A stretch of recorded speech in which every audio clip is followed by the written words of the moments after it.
In this lesson, we'll show how to calculate the moment of a force about an axis using a scalar method. Let's review the basic idea.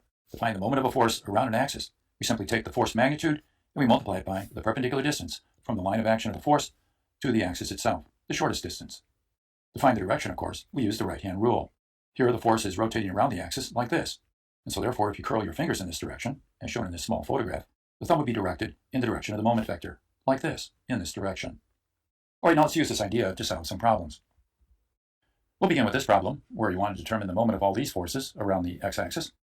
So in order to do it, we'll first start out with this force. Does it create a moment around the x-axis? Well, yes, it does. And it can be found by simply sliding our force along its line of action, so we can establish the moment arm distance right here. The moment of the force, of course, is going to be 4 times 5. Is it a positive or negative moment? Well, it'll be positive because essentially that force is rotating around this axis, that is the x-axis, like this. In other words, in the positive direction, as defined by our right-hand rule here. So we write this as plus 4 times 5. Now let's consider the 5 kilonewton force. Does it create a moment around the axis? Yes. Here's the force sliding along its line of action, so we can establish our moment arm distance. And that moment, of course, is 5 times 5. Is it positive or negative?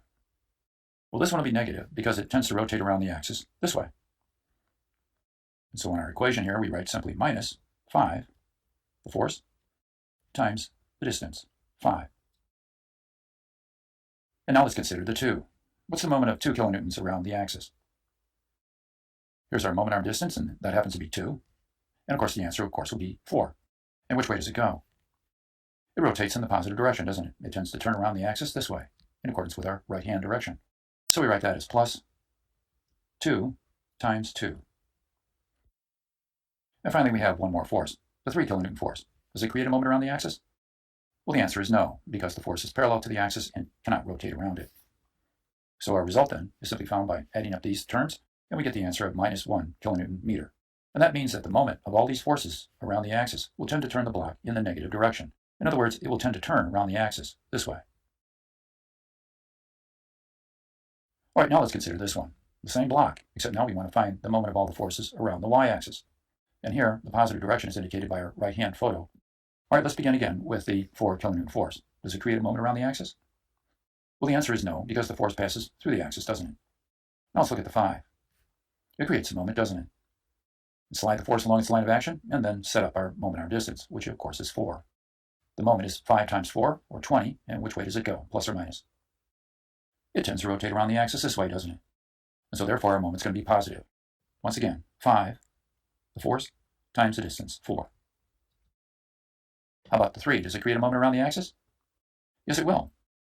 Slide the force over here, establish our moment arm distance, and here we can clearly see that this moment is going to be positive. In other words, again, it rotates in the positive y direction. And the moment, of course, is then plus 3 times 2. And finally, we have our force of 2 kilonewtons. What's the moment of that around the y-axis? Well, it would be 0 because this force is parallel to the axis and can't turn around it. So the answer is the total of these two numbers, which turns out to be 26 kilonewton meters. Now I'll work with the block one more time, and we'll try to find the resultant moment of the forces around the z-axis. Here, of course, is the right-hand rule applied, where the thumb is directed upward, and the curl of the fingers, of course, goes like this. And we'll take each force in turn. Let's consider first the 4 kilonewton force. Does it create a moment around the axis? No, and the reason, of course, is because it's parallel to the axis.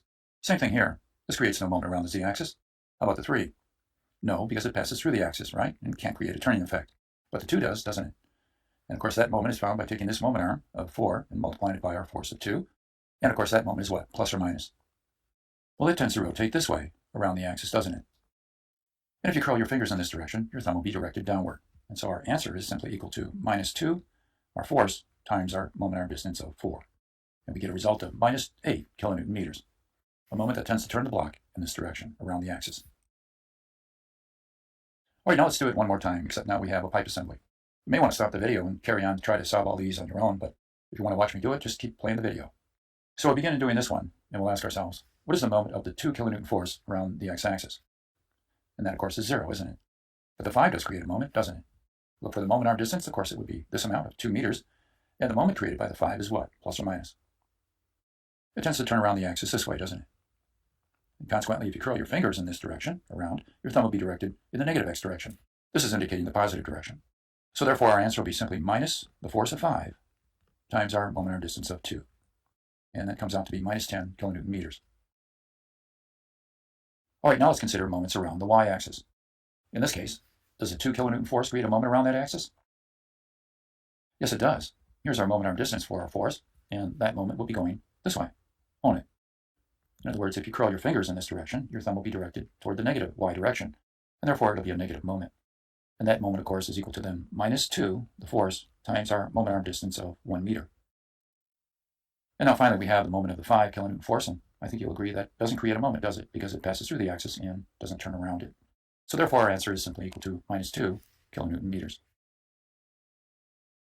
And finally, we'll take the moment of the two forces around the z-axis. So looking at this problem, we have first to look at the moment of the 2 kilonewton force around the z-axis, and what moment would that be?